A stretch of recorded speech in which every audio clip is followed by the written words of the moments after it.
Hi, welcome again. This is Dr. Michael over here. And I'm Melvin. And we are in this series of the ball and the goal. Dr. Michael, so today we have actually one person that actually would like to ask for advice.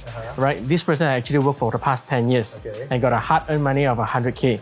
And he's planning to invest all this in saving cash, right? But he's planning to actually invest this money out, but he don't know how to identify which is a legit investment and which is a good one, right? So he's trying not to get his money scammed away. So how would you advise this person on investing this? When I first heard that question, I was just thinking 10 years of working and save only 100,000 ringgit. To be honest, for me, I think this person needs to try harder.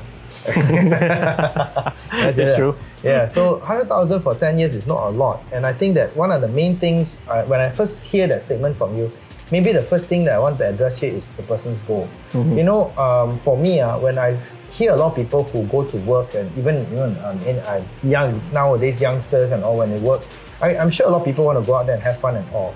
But time goes by very fast. And one of the biggest problems about people who are working nowadays is that they don't know that work has got an expiry date. Right? I want to share this with you. Do you know that work has an expiry date? You go to school, you study PhD degree anything it takes you maybe 7 years to graduate and get something like a degree or a double degree, just to end up in a job. And most jobs finish by the age of 65, then you retire already. Right. So if this guy has been working for 10 years, assuming he started work when he's 25 years old, he's already 35 probably today. And that means he's got another 30 more years, right, for him to accumulate. Now, if let's say he extrapolates this and doesn't save too much so 100K, 100K, 100K, 100K, he's already 35 years old, he's 45, 55, 65 maximum, right? So that's 3 more. So he probably can only save about $400,000. So I think that it's not too wise for him to do that, right? So I think the first thing I would suggest this guy to do is to educate himself financially, right? The first one thing to do is learn how to count money. I won't even ask him to go into any investments on my sort first until the guy educates himself. What do I mean? Basic courses, I took certificate financial planning. I took this financial planning program where it taught me how to count my numbers, how to design my financial freedom.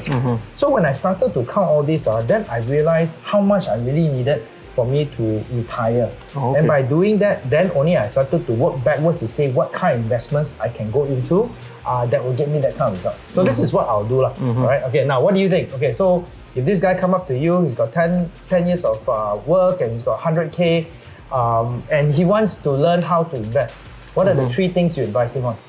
Well, first thing first, I think education is very important because in my younger days, I do a lot of investment before. And I also lost a lot of money. So that gave me a experience of saying that it's important for you to get to know what you are getting into before you get into it, right? So that you don't get scammed.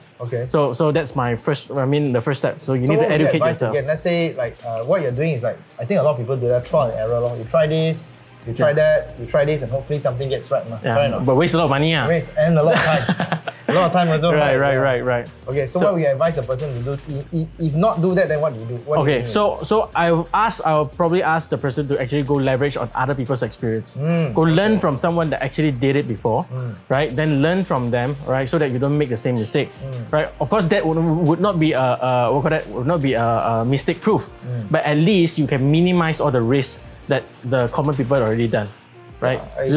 So once you have minimized all these risks, then go into it, study a little bit more, right? Do more than one source of comparison, right? Compare a couple more let's say professionals that you can learn from. You can learn from A, learn from B, learn from C. Then you decided which one suits your appetite, and then use your own style to actually invest on it. I agree, because let's roll back a bit, because I realized that you agree, right?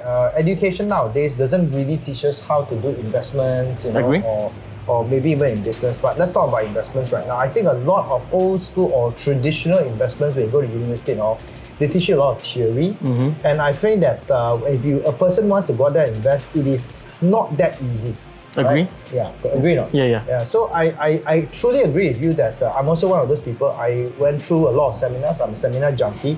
learned from a lot of people. I invested a lot into these people, and I have no regrets. As a matter of fact, until today, I feel that all my investments have actually into education has actually given me the returns I want. Well, so I guess for me okay, I can't really advise this guy what are the 3 ways, because I think when people say 3 ways, they want to have the 3 fastest ways to make money, or the 3 fastest ways the biggest amount of money. True. And I always tell people that investment doesn't work that way. Investment needs your energy. Okay, so maybe you look like a stock guy, maybe I look like a property guy, or something like that. So you have to find something that you like. You have certain interest and passion to pursue longer. Exactly. They think that. For me, I feel a lot of people think that property investment very simple, one basic level, and it's not true. No. And stocks also not same, right? Correct. Lots of different levels. So if you want to pursue all the way, you probably need to have a lot more passion or interest to continue to go out there. And the reason is because of this. I always tell people this, right? The first thing you'll get in investing is not money. The first thing you get in investing is lessons. You definitely will lose money first. That's very true. That's very true. Okay. So then I always tell people, hey, you lose so much and you have no passion in it, you sure won't last the journey. Right? So I always tell people, get passionate into it first.